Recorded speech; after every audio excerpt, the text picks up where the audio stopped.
WWE's Hall of Fame class of 2018 will be the Friday before WrestleMania.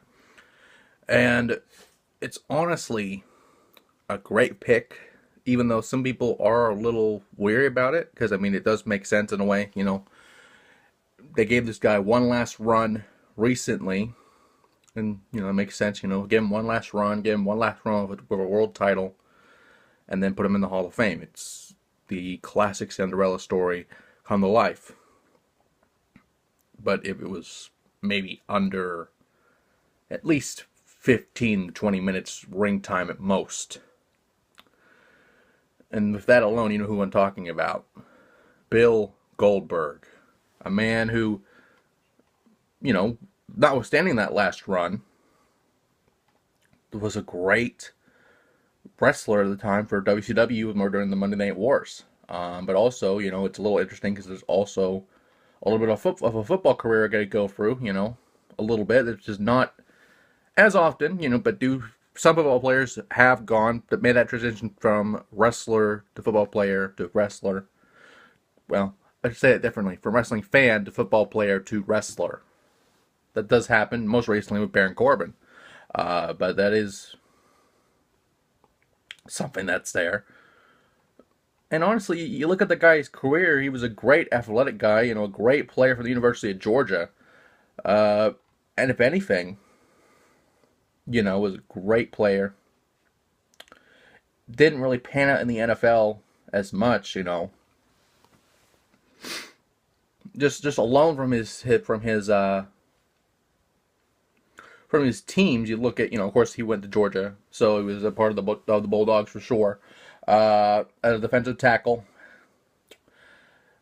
Originally, it was St. Louis, but now it is known as the Los Angeles Rams, who actually have had a great season recently. I mean, who would have thought moving from St. Louis gives you probably the best chances they've ever had in the playoffs in a long time, probably over a decade. And, of course, the Atlanta Falcons as well. Of course, being from Georgia, you want to be on the Falcons for sure. But it was mostly as well as an NFL, but as well as a CFL, which is the Canadian Football League. Was part of the developmental teams at that time. The Sacramento Gold Miners, the Sacramento Surge, which then became the Gold Miners at that point. Of course, being on the Falcons for a year or two. And was ironically the first ever person cut by the Carolina Panthers. Back when Carolina was an expansion team at the time, which is crazy to think about, Carolina being an expansion team, much like when the Browns were an expansion team and they never looked back into the pit of misery, which is Cleveland. But nonetheless, being drafted to the NFL is no small feat, nothing to snuff at all.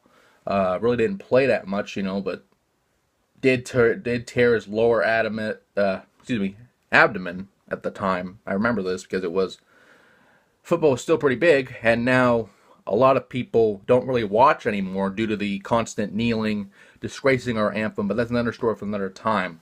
But at that time, during the rehab, he did go to WCW originally during the power plant at that point. The WCW power plant. Who remembers that? I mean, it was basically, for those who don't know what the WCW power plant was, it was basically, developmental for developmental. And what I mean by that, it was more of a training camp than an actual developmental facility. It was really, I'd hate to say, what eventually would become the Performance Center of today.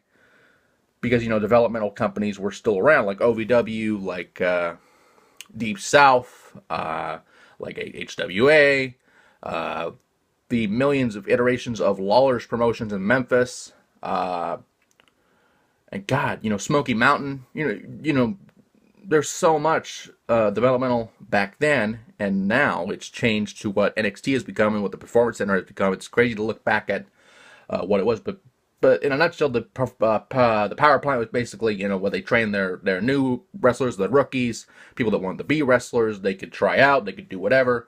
But, it's ironic because Goldberg really was one of WCW's homegrown talent, which they didn't have a lot of. I mean, they had a lot of it, but, you know, with WCW being WCW, they made a lot of investments, like with Hulk Hogan, Randy Savage, Bret Hart. Basically, anyone that was WWE or WWF at the time was eventually picked up by WCW in some capacity, including names like the Honky Tonk Man and many others. I mean, there could be a whole video on who actually made the jump to WCW. It's a big list, and it's fucking ridiculous. But, you know, with that being said, Goldberg really was one of WCW's original talent, if not one of their only homegrown talents to become a major star. Because again, you had Hogan, you had Savage, you had Bret Hart after Montreal, you had Lex Luger, you had on the first Nitro, you had DDP, who became a kind of a homegrown talent a little bit, even though he was in the AWA for a little bit. Was just bouncing around the indies a little bit at that time.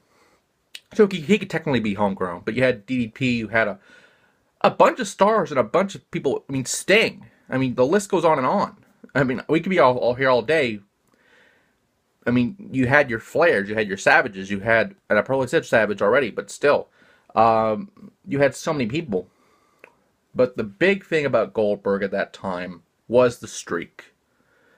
A streak that honestly took a mind of its own, you know, because at one time it was like 74-0, and then the next week it was like 105-0 or whatever, you know. So the streak was fluctuated to some degree. It wasn't really legit. But then again, most things in wrestling aren't really legit to begin with. But you know, it does damper that.